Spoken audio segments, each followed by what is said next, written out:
It's Baxy's Musical Podcast. Resistance is useless!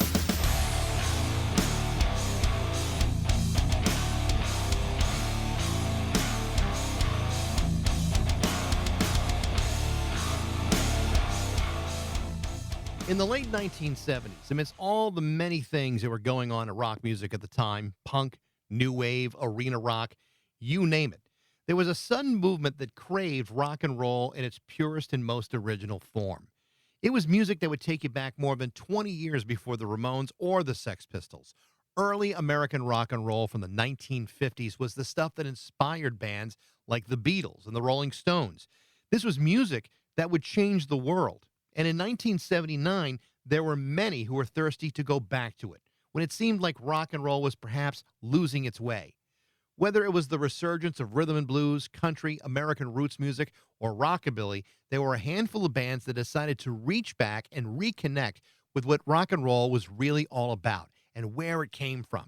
Bands like X, the Gun Club, the Cramps were among those who found a way to incorporate the basics of American root music with elements of punk and combining it with things like B-movie imagery, for example. And while all three of those bands were successful in doing exactly what they set out to do, there were other musicians that craved even more. And perhaps the greatest of all of these bands was out of Downey, California, a band known as the Blasters. The Blasters were a band created by brothers Phil and Dave Alvin in 1979, combined with the great John Bazz on bass and the incredibly solid Bill Bateman on drums. The Blasters were hardly just another nostalgia act. The Blasters were freaking phenomenal. This is a band that was so electrifying, so tight, and so much freaking fun that they were able to share the stage with some of the greatest blues legends in history while simultaneously sharing the same stage with such California hardcore bands like Black Flag and many others. How did they do it? By rocking that shit and rocking it hard. The Blasters had an energy that was impossible to ignore. It was a band that you simply had to respect. It was a band that was praised by critics and loved by a legion of loyal fans. The only thing that they didn't have was the mainstream success that they probably deserved, which is one of the reasons to get very excited about the upcoming reissue campaign by Liberation Hall Records. This is an effort to not only reissue the Blasters' entire back catalog, including the recently released 21-song compilation entitled Mandatory, The Best of the Blasters. The company is also getting set to reissue Phil Alvin's 1986 solo record, Unsung Stories. Simultaneously, Dave Alvin has just released a record from his own side project, The Third Mind. If you're a fan of the Blasters, this is long overdue news. And if you don't know nothing about the Blasters, you better prepare yourself because you're in for a hell of a ride. To talk about that is my guest today, bass player John Bazz of the Blasters on Baxy's Musical Podcast.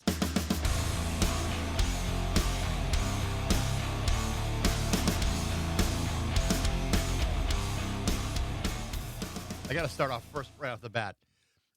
This would have been July 1984.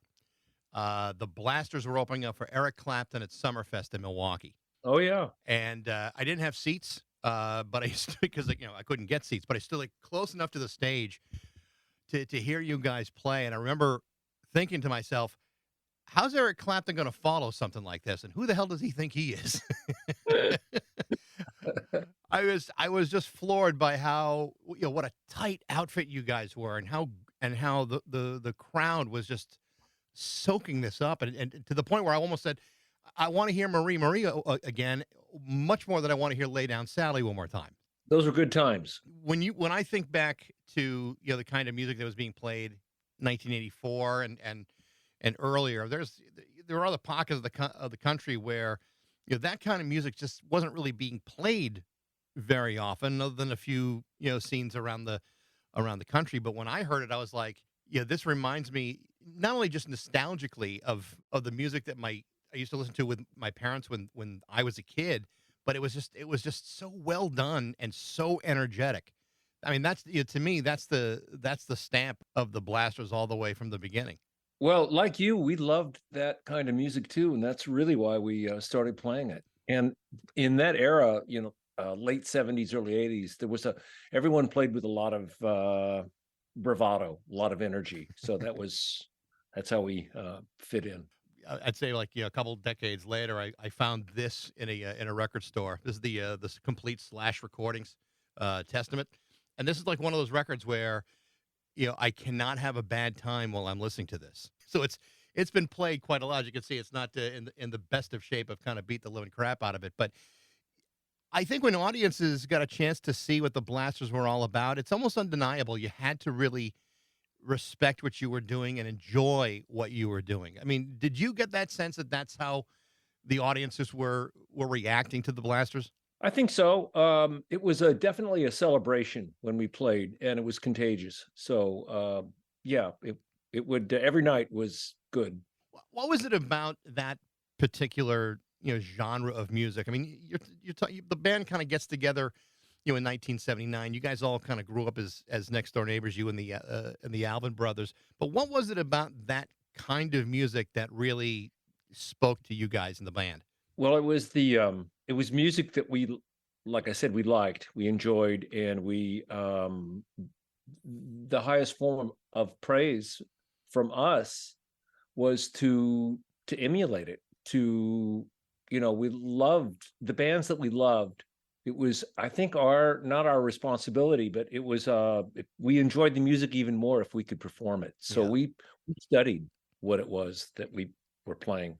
To me, there's a purity to that kind of music. Sometimes rock music has a tendency to kind of distance itself from that, like it becomes an estranged relationship when you actually come down to the roots of it all. But around that time, you had other bands that were dipping their toes into that pond. The Cramps, the Gun Club, X. But then there was you.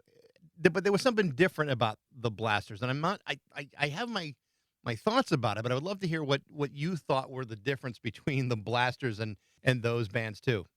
I think because it was so the music that we played was so eclectic. It just you couldn't. We were hard to pigeonhole because there was country blues, there was gospel, there was jazz, there was early rock and roll, it was rockabilly, it was everything, and it was really just the music we liked, and it did fit into this really big. It was a big bag of eclectic music, and it was, like I said, it was the music that we liked, and we were even though we were young, we were old enough to have seen a lot of these performers. They came through town, and we were a suburb of LA. So everybody came to LA. So you could see, Carl Perkins came to town. And of course, Elvis was off doing arenas by then. But a lot of the older guys, and we had a really great blues club in Los Angeles called the Ash Grove. And everybody and their brother came to that club. Johnny Guitar, Watson, Lightning Hopkins, T-Bone Walker, Big Joe Turner, Johnny Otis, and we were there. We were, and I was the oldest guy in the group, so I had a driver's license, so I could get us to L.A. But if I wasn't able to go, then somebody's parent would drive them to the Ash Grove and sit outside in their car and wait for the concert to end, and then bring them back to Downey. And I assume the Alvin brothers were feeling the very same way about this, to go see these blues legends and of rhythm and blues and these early rock pioneers must have just been a thrill. Must have just have fed you guys so much stimulation. Even more so with the Alvin brothers, because Phil was a record collector, David was a music historian, so before any of these artists would even hit LA, we knew all about them, and especially the Alvin brothers, because they had studied them. And Phil would, being the older brother, he would sometimes go meet with the artists, like when they were on break or before or after the show. And he would he befriended many of these musicians. So they were part of our circle, but more than just us having their records. We would go see them and then sometimes meet up with them afterwards. Big Joe Turner became a friend of the Alvins. And when Mrs. Alvin passed away, Big Joe came to the services. Wow. For the mom. Yeah. There's some great pictures in the complete Slash recordings of Big Joe, and it just seemed like you guys were surrounded by this all the time. That these old guys were looking at you saying, these young kids are keeping this alive. I mean, that had to be really satisfying for them to see how you were embracing this music. Right. And I can tell you from firsthand experience, when you become an older established blues musician or any rock, any kind of music genre musician, when these younger guys come up, you really want to reach out to these kids because it's God, I can't put it into words, but it's nice to see that people are carrying on the tradition and that they've even given you some kind of recognition Yeah. for what you're doing. Because think about it, when we met Lee Allen, he wasn't playing music any longer. He had already done his career had really peaked, and he had lived that life. And now we're these young guys knocking on his door, going, "Come on, man, bring your horn. We're having a we've got this gig. It doesn't pay much, but show up, if you can." And it was a chance for these guys to continue with what it was that they had done so well decades before. The funny thing about being in a band is, I think, how many people want you to play what they want to listen to. And Oh, there's plenty of people 1978, 79 who music at the time in Los Angeles was being dominated by a much different type of sound than what the Blasters were putting off. But what was the early reaction to you guys? Was there resistance to this, or was there like automatic acceptance once they saw what you were doing? I think there was it wasn't resistance per se, but people were skeptical because we didn't really fit into any particular mold. We were not punk rock, but we did play with that kind of bravado when we would open a show for X or bands of that nature. Because we played fast and loud, and if you think about it, rockabilly music was maybe the punk rock of the 50s because it was not country, and it was the beginnings of rock and roll, and it was a little rebellious. It was perfect. Well, I always found it really interesting how those punk audiences and either other punk musicians had a great deal of respect for the Blasters. Like I mean, you talk about playing with bravado and an energy. That's all very well true. I think one of the things that people sometimes forget about this is that if you listen to old albums by the Ramones, they're Mhm. basically 1950s style melodies just set into hyperdrive. I mean, there's a lot of similarities between that and that kind of music. I'd say probably the Blasters are playing things that are a little bit more melodic, but there's not a whole lot of separation between your presentation of that music and what was being done elsewhere at the time that I would think punks probably would kind of appreciate the energy and the work you're putting into this. Yeah, like X had a lot of, I don't know, Chuck Berry in their Sure. music, and I think the Ramones did too, and so did we. And there Yeah. was that common denominator. Maybe it's Chuck Berry that that ties us all. I know a lot of bands in Los Angeles around 1980, 81 or 2 or so. Many of them talk about like like a change in direction with the audience. Like the atmosphere changed. Maybe it just became, more aggressive, or suddenly there were more rules imposed on other bands. Did you guys feel any of that, or at that point were you kind of just doing your own thing and not really involved in kind of the punk politics of the time? We were kind of a one-trick pony. We could only do what we did, and you either liked us or you didn't. We didn't change anything about the performance or the persona or how we presented ourselves. We knew that we knew that the only chance we had to win over an audience was to play our best, and Yeah. fast and loud ruled the day. Yeah. I saw this really cool video the other day of you guys on the American Bandstand with with Dick Clark, and you could he's introducing the band, he's talking to Dave and Phil, but you could see the excitement in his eyes, like this is the music that started my career. It's like you could tell that there was that even he deeply appreciated what the Blasters were all about, because sometimes you could see when Dick Clark would have to introduce a band that he had no interest in, but that was not the case with you guys. He seemed really interested in what you guys were doing. Tell me about being on American Bandstand. Well, it was an iconic show, so it was. I really felt like we didn't fit in. I didn't think we were the right. It was a different formula for us. But you're right. Dick Clark was interested in the Blasters and our music, and he loved the Alvin Brothers, and the interviews were sincere. his questions were heartfelt, and even after or before the show or on break, he'd come over and talk to us. He loved the where we're coming from, and we did the show a couple of times, Yeah. and it was as if the conversation had never stopped. It would just pick up from where it left off the last time. He was oh gosh, I didn't watch the show enough to know enough about American Bandstand, but it was a classic. Yeah. And he seemed as if he was as much a friend as he was a TV host. I know in a lot of band situations, particularly bands that include brothers, there's a interesting dynamic when you're in a situation like that. You know, brothers can clash, they still love each other. They don't break up because, simply because they had a fight. But as like the two guys who are not brothers in a band, I would think that it's got to be somewhat of a challenge to try to manage your way through those times when things are not good, especially between the brothers, because I mean they certainly had their issues, and especially as the years went on when Dave left. But you two had to kind of navigate through all that. Was that difficult to do? And can you tell me about what that was all about? It was not difficult to navigate through because we were like a big family. And Bill and I were like brothers, like Phil and Dave were brothers. And it was, if an argument broke out, it was just an argument. And it was just another argument. And it's not like we argued all the time, but if it happened or occurred, or there was usually a reason for the argument. They weren't frivolous, they were meaningful. And something positive would usually come from the argument. And yeah, the brothers would butt heads, but it was usually artistic.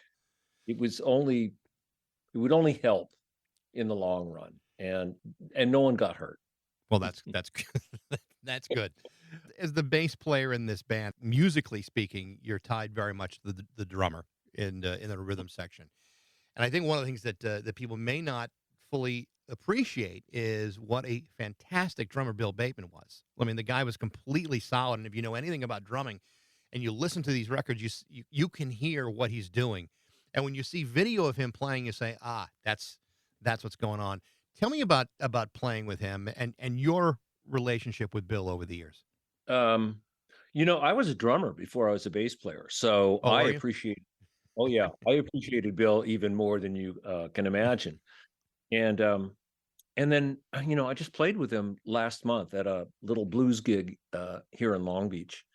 And at one point, and I still appreciate Bill, but there was one point last month during this gig where it was almost an out of body experience. I'm standing next to the drums, and I'm getting closer and closer to Bill, because the bass player always stands next to the drums, usually on the hi-hat side, but in the blasters, I was on the floor tom side. I don't know why that was, but so here I am standing next to his floor tom going, yeah, this guy's great. He's always been great. He's still great. What a joy. And so for me, the music almost was blocked out for a minute, and it was just drums. That's all I listened to. And you go back in the history of the Blasters to those early days, and being the bass player, I was pretty incognito, stand back. I'd watch the audience, and I'd look at people's faces, and half the audience was okay, not half, maybe a third were looking at Phil, another third at Dave Alvin, but there was a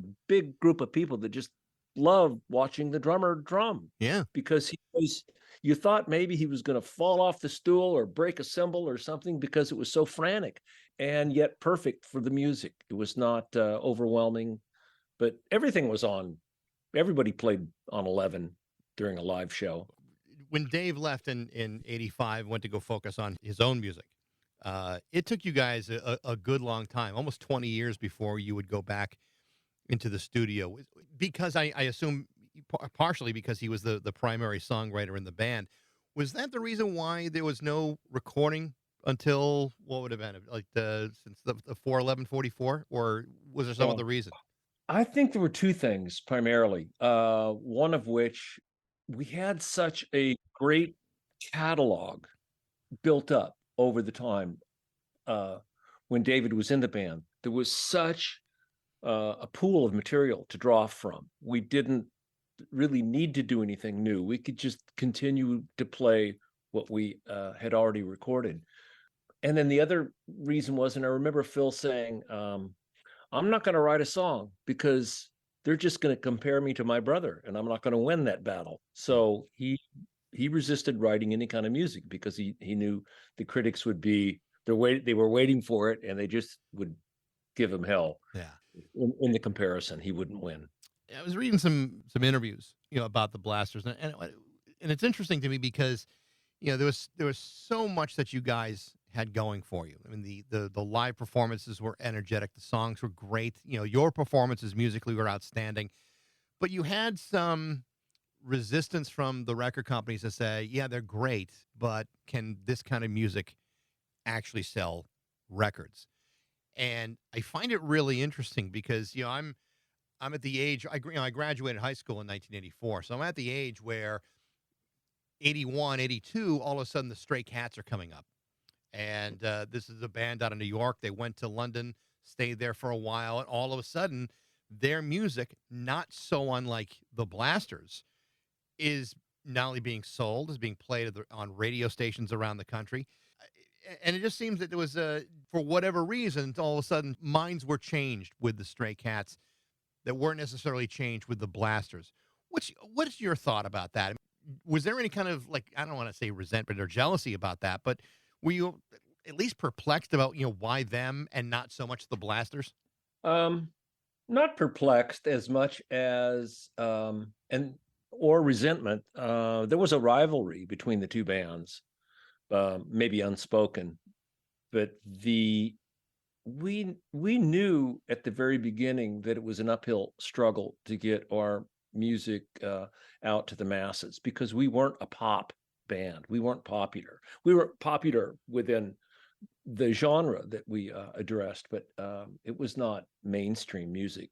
When I heard them the first time, and this has been before I heard the Blasters, I remember, like parents of friends of mine saying, "Ooh, this is the stuff I went to high school with." And as I got to know the Blasters a little bit and to some of the other bands we talked about, the Cramps and X and the Gun Club, it's like, yeah, there was something about that music that really touched a chord. It wasn't just simply nostalgia. It was something kind of visceral that people connected to. I think you can see that, when you look at like the live videos that are out on YouTube, and they'll show the crowd and they're dancing. They may be like a punk crowd, but they're dancing like their parents danced back in the 50s. It's just something so infectious and in people's DNA to hear that music. I just think it's so interesting that what is considered to be successful and what is considered to be not given a fair shake. And I think that's like one of those examples where you just go, yeah, the Stray Cats were good, but have you heard the Blasters yet?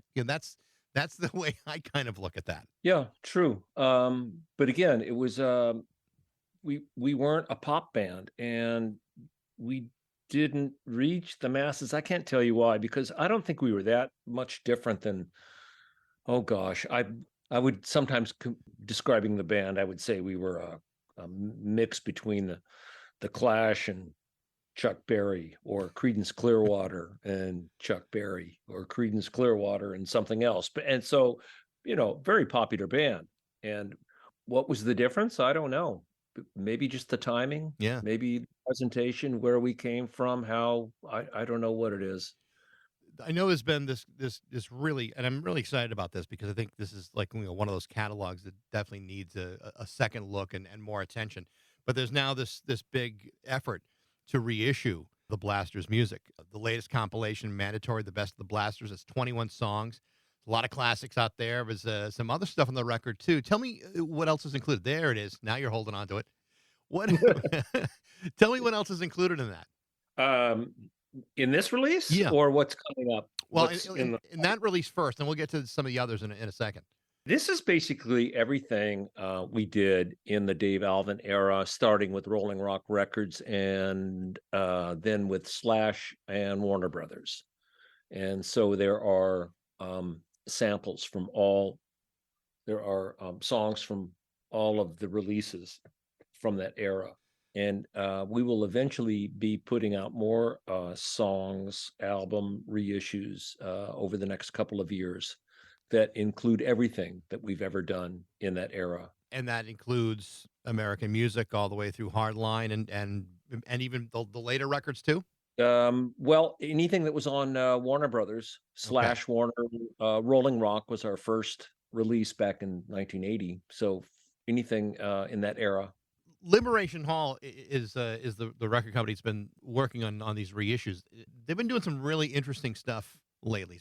There's a whole series of albums that are being released of old performances from Mabuhay Gardens in San Francisco. I've had a chance to talk to a couple of people that have had stuff released. And I think it's really cool to kind of go back and listen to this stuff and give it a second chance. Not that it was ever dismissed, but it's like to rediscover what was really, really great. Because so many times, records, either for whatever reason, don't get the exposure or the distribution or whatever that may be. You've talked about this not being popular music, but you did have an audience and you did have a pretty loyal one. Do you think back then, if you talked about Slash Records, had they been able to give you enough exposure that it would have been, the fortunes of those records would have been a little bit stronger, or do you think that you were just relegated to the genre you were in, and because you weren't a pop band, that was about as good as you could have expected at the time? I think it's a little of both. And you did hit upon something. It might have been a little bit of Slash not knowing how to promote, or maybe not having those tools at hand. They were a pretty small label, but they had a big impact. They had a great roster of artists on their label, which I think opened a lot of doors. But still, compared to most labels of that era, they were small and didn't have the reach and the manpower and the budget to promote like other labels did. And I'm not saying that's the difference between us and other bands on that were on other labels, but it certainly had to have come into play. In these reissues that we're talking about, is there a lot of material out there that has not been released? Will there be bonus tracks on these releases? Yes, we're talking about putting something out now that was originally just 6 songs, that Live in London EP, and I think that was, even though it was a 6-song release, I think that the total number of songs at that show is 23, and so we're thinking of putting all of those out as well. And then there are a few outtakes from each session. Each album had songs that didn't make the cut. Probably going to put a few of those out as well. One of the things I'm curious about, when it comes to reissuing, this music is why now? Why is it taken to 2023 before this stuff gets re-released? Has it been a long process to get it going, or what would be the background on this? I can't speak to that because I don't know the process involved in getting a label interested in doing this. We didn't have the ability to do it ourselves. We needed to partner up with a label, and Liberation Hall has shown the interest. So it was really them knocking on our door to get this whole project started. So I know that the band has played periodically. I know that right now Phil's health is not great and he's not in a position to be playing. But you have stayed pretty active over the years too. You've certainly done plenty of music between 1985 and now. Tell me a little bit about that and what piques your interest today, all these years later. Oh man. Well, I still love the music I loved growing up, and that hasn't changed. And it's primarily, Americana. But when I started playing bass in the Blasters, I really didn't know much about the instrument. And what I played was more or less memorized. I didn't understand much of what it was I was doing. And then started playing with this guy named Top Jimmy. I don't know if you've heard of Top Jimmy and the Rhythm Pigs, but they were legendary around LA, but they were a blues-based band. And when I joined his group, I really had to learn how to play bass because it wasn't Blaster songs that had been memorized over the years. I was having to, think on my feet. And then from that, blues is, once you learn how to play blues, it's pretty simple. It's really just 3 chords. And I say it's simple. There are some subtleties to it that I think I'm good at the subtleties, so that's maybe why my phone rings and I get the gigs. But a lot of the gigs I do are it's just I'm playing in a bar somewhere. I'm not going on tour or headlining or making records. But I mean, you talk about some of those nuances with blues, and I think the thing that separates the blues from a lot of other genres is you're playing with a lot more. Maybe it's more emotional of a genre than many others. Like you're actually there's a level of having to put in your heart into those blues to really kind of make it authentic. I guess in a way, that's one of the things that the Blasters were able to do. There was clearly enough, heart in the way you guys played that it's very applicable to rhythm and blues and to other kinds of music. Would you agree with that? Well, no, I do wholeheartedly, and I tell people I may not know what it is that I do, but I play with. I'm a feel player. I Yeah.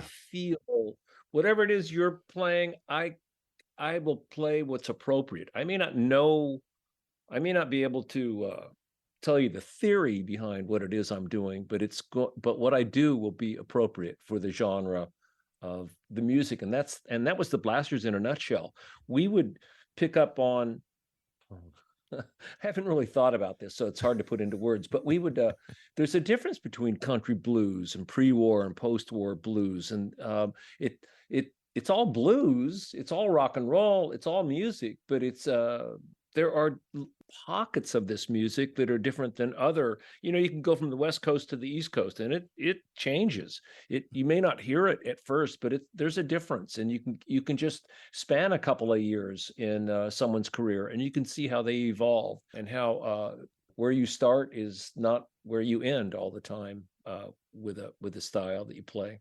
I would imagine when you're playing with a guy like Bill Bateman and you're both kind of feel players, although he's very technical too, that must make things just so much more fun when you're both settling into a pocket like that, playing music that you're both feeling on an emotional level. And like I said, I used the word visceral before, but that really is kind of true in the rhythm section of a band when you two lock in. I mean, there's really nothing better than that. Well, especially with Bill, because he really is.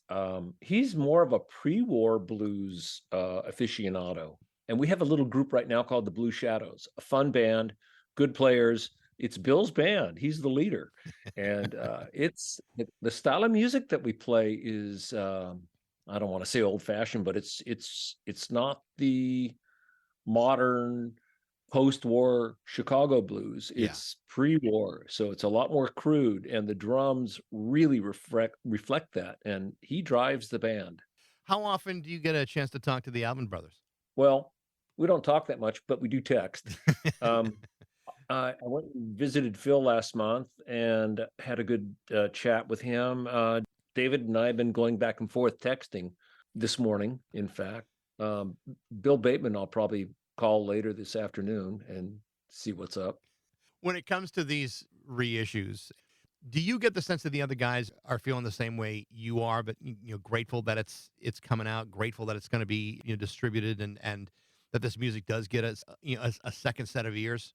Um, we haven't had that conversation specifically, but my sense is we all have a little different take on this thing. Bill's very practical about these things. He doesn't care much either direction. It's the music's been done. If you can put it out again so that you can give it to the audience, that's good and fine. David's super excited about this because he liked to have the catalog. It's not that these songs don't exist. You can probably find them almost anywhere. It's just that they're all coming together in one place on one label. So they're going to be much easier to find. They're being promoted. It'll give us the kind of attention that has not been around for the last couple decades. So that's a good thing. Bill Bateman's perspective is, I don't know, but I know that he's behind it and loves the fact that it's coming out. But I don't know what we haven't had a talk about it. Yeah. But I'm sure he's tickled. What's the time frame of the next release? Oh, I don't know if it's American music, but I think there's I think maybe couple months into the new year, something may be coming out. Yeah, John, it's great to talk to you. I mean, like I said, I've listened to the Blasters since 1984, kind of to the side of the stage, and have been impressed for a long, long time. What a fun band the Blasters were. And it's a real pleasure to talk to you and get a sense of what to expect. Yeah, I look forward to what's coming out. And it was great talking with you as well. The name of the new compilation by the Blasters is called Mandatory, the Best of the Blasters, with much more on the way from Liberation Hall Records. Thanks for listening. I hope you enjoyed it. If you did, feel free to like it, share it, review it, and tell all your friends about it. And be sure to check out our regular updates on Facebook, Instagram, and TikTok. You can also email me at bax@rock102.com. I'd love to know what you think. And thanks again for listening to Baxy's Musical Podcast.